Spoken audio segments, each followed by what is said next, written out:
Magandang araw mga kababayan, welcome back dito sa AJ Commentaries. Dito po, mag-uusap po tayo muli patungkol sa mga maraming bagay na nangyari sa politika at tayo po ay magpapaliwanag ng kaunti tungkol sa mga napapansin natin. Bibigay po tayo ng ating mga komento at sana po napanood nyo yung mga nakaraan kong videos kung saan marami tayong panaliwanag patungkol sa nalalapit na impeachment trial at dun sa nangyayari na rin sa mga kaguluhan sa Senado. Pero bago po yan, bago tayo magpasimula ngayon, sana po huwag niyo pong kalimutan mag-subscribe, mag-comment at mag-like. Magkausap-usap po tayo dito sa aking channel.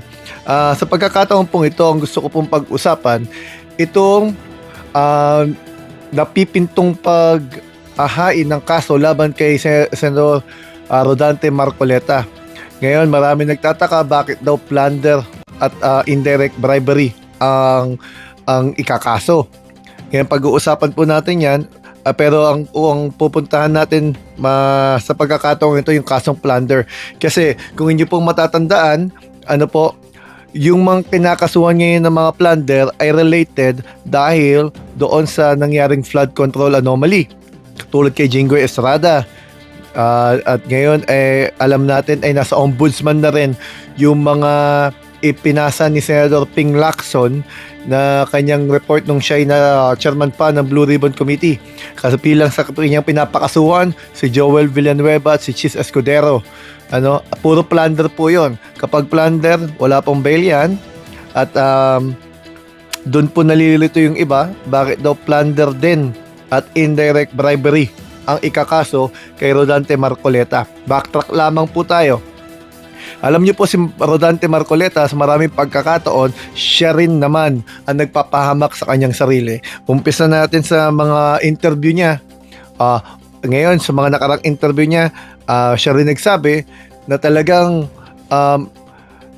sadya yung hindi nilang pag-attend ng session. 3 araw nilang sinubukang hindi umattend para nga naman dahil alam nila na mapapalitan ng liderato, magkakaroon ng official quorum magkakaroon ng talagang sapat na boto para matanggal ang grupo nila Alan Cayetano doon sa kanilang mga komite at sa kanilang mga posisyon sa Senado. Kaya hindi pinili nilang i-boycott ang Senado.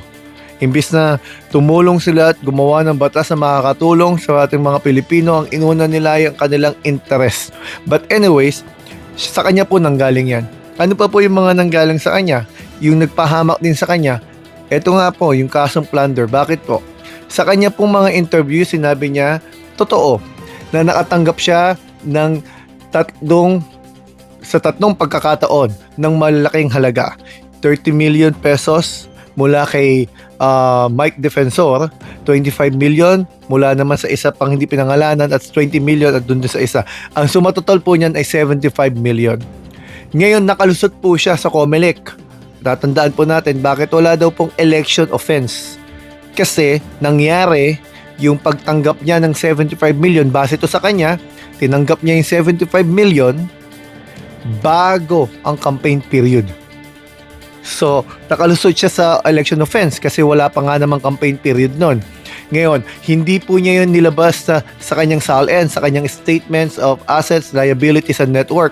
Hindi rin po niya yun nilagay sa kanyang SOSE, ang statements of contributions and expenditures. Hindi po niya yun nilagay. Ang katwiran niya, kasi ang pakiusap sa kanya ng mga nag-donate sa kanya o nagbigay, yun daw ay gift at sana daw panatilihin na lang silang anonymous. Huwag na daw silang ipaalam. Ngayon po, pag-usapan natin bakit plunder. Punta po muna tayo sa RA 7080 sa Anti-Plunder Law ng Pilipinas. Definition of crime of plunder sa Section 2. Ang sabi po dito, basahin ko lamang po sa inyo. Definition of the crime of plunder. Penalties. Any public officer who, by himself or in connivance with members of his family, relatives by affinity or consanguinity, business associates, subordinates, or other persons, amasses, accumulates, or acquires ill-gotten wealth through a combination or series of overt or criminal acts as described in Section 1D hereof in the aggregate amount or total value of at least 50 million pesos shall be guilty of the crime of plunder.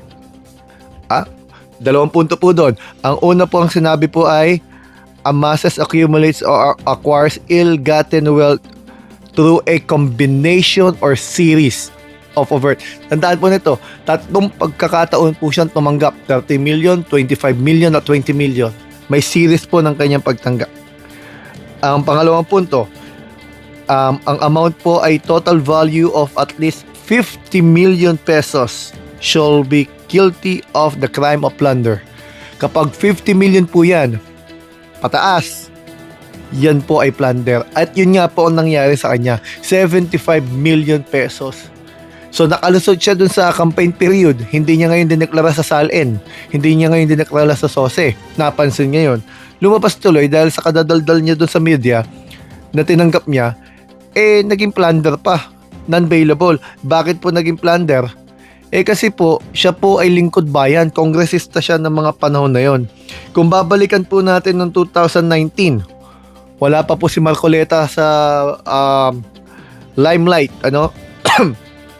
Noong 2019, binalaan na ang mga kandidato ng COMELEC. Lobans, bribery, cash gifts, donation. Meron din pong sinasabi doon sa warning. No? Yung doon sa election laws, under election laws, they were not yet officially considered to be candidates and therefore not yet incurring campaign expenditures until after the official campaign period had started. Yun yung ang pinupunto niya, hindi pa naman daw sa loob ng campaign period, pero nga hindi nga niya nalusutan yung hindi nga siya doon nadiin sa election offense. Nadiin naman siya sa plunder dahil nga po siya ay kongresista nung tinanggap niya yun. But under anti-graft and corruption laws, several candidates in the May 2019 elections may be unable to escape legal liability for incurring millions of pesos of pre-campaign ads. So bago pa yung campaign ads na ilabas, pwede sila maging liable doon. Ano po yung pinupunto natin? Ang pinupunto natin doon sa mga pronouncements niya sa media na tinanggap niya yung 75 million bago pa yung campaign period, ay yun ang nagpadiin sa kanya na meron siyang kinakaharap ngayon o kakaharapin ngayong kaso na plunder. Kasi po, kahit po gift, kasi sabi kahit gift basahin ko po dito sa section 1 dito doon pa rin po sa Plunder Act. Ang sabi po doon, dito, ang ill-gotten wealth, yung sinabi po yung pinaliwanag natin kanina, yung ill-gotten wealth, ano po ibig sabihin?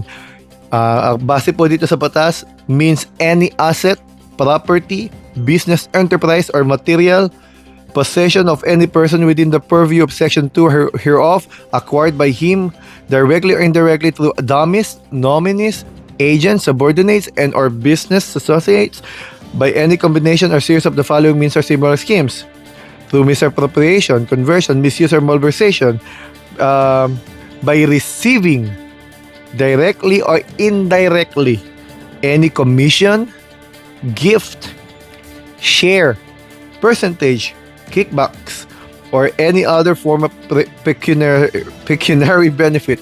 So ito po malinaw dito sa number 2, by receiving directly or indirectly any commission or gift, share, or percentage.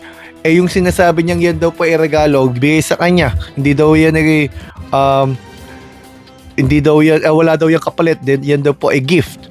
Pero ang iniiwasan kasi ng batas ng Anti-Plunder Law at maging ng Anti-Graft and Corrupt Practices Act, ang iniiwasan nila doon, ikaw bilang lingkod bayan ay maaaring kumiling sa paanong paraan. Sabihin na natin walang hinihingi sa'yo sa pagkakataong yon, 75 million binigay sa'yo. Sa mga darating panahon kaya na ikaw'y nakaupo pa rin, baka pag lumambing yan, hindi mo matanggihan. Kaya ngayon, pag kinonekta natin, bakit kaya ganun na lang ang labis na pagtatanggol ni Marcoleta o pagtulong ni Marcoleta sa mga concern ni Mike Defensor, itong 18 Maleta Boys. Tanong nila, sagot nila, sasagot yung Marcoleta, sasagot ang 18 Cargador Boys, Maleta Boys, Pero itatama rin nila, sila rin maglilist, sila itatama nila. Tinatanong nila yung Maleta Boys pero sila rin yung sumasagot. Bakit ganun ka-eager ang kanilang interest?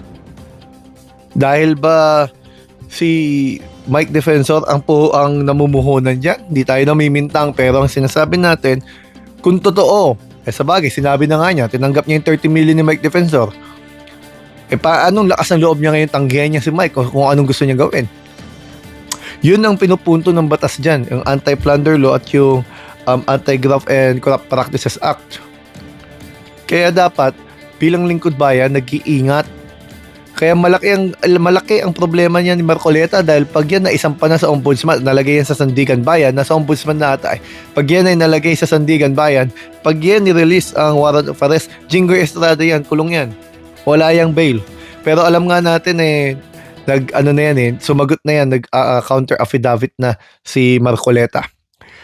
Hanggang dito po muna. Sana po may natutunan tayo. Mayroon po akong ipopost patungkol naman doon sa karapatan ni Jinggoy Estrada kung siya ba'y maaari pang makaboto sa impeachment trial. Hanggang dito po muna. Maraming salamat sa inyo. Sana po kayo mag-subscribe, mag-comment at mag-like. Salamat po sa inyo. AJ Commentaries po muli. Salamat po.